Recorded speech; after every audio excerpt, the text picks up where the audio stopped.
அனைவருக்கும் வணக்கம்.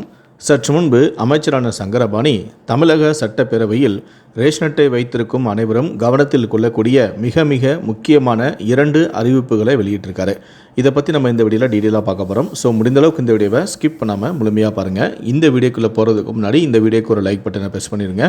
நீங்கள் இதுவரைக்கும் என்னோட சேனலை சப்ஸ்கிரைப் பண்ணாமல் இருந்தீங்கன்னா மறக்காமல் சப்ஸ்கிரைப் பண்ணிக்கோங்க. கூடவே அந்த பெல் சிம்லையும் மறக்காமல் கிளிக் பண்ணிக்கோங்க.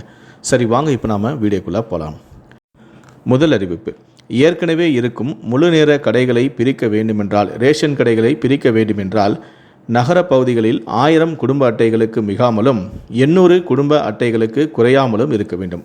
அதே போல ஊரக பகுதிகளில் இருக்கக்கூடிய ரேஷன் கடைகளை முழு நேர ரேஷன் கடைகளை பிரிக்க வேண்டுமென்றால் 800 குடும்ப அட்டைகளும் மிகாமலும் 500 குடும்ப அட்டைகளுக்கு குறையாமலும் இருக்க வேண்டும்.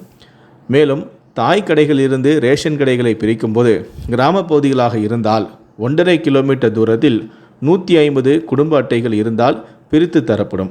அதுவே மலைப்பகுதியாக இருந்தால் தாய் கடையில் 400 குடும்ப அட்டைகளும் 1 கிலோமீட்டர் தூரமும் 100 வார்டுகள் இருந்தால் அந்த கடைகள் பிரித்து தருவதற்கு ஏற்பாடு செய்யப்படும் என சட்டப்பேரவையில் அமைச்சரான சங்கரபாணி தெரிவித்திருக்கிறார். இரண்டாவது முக்கியமான அறிவிப்பு: ரேஷன் கடைகளில் ஒரே நாளில் அனைத்து பொருட்களும் கிடைக்கும் என்றும் அவர் கூறியிருக்கிறார்.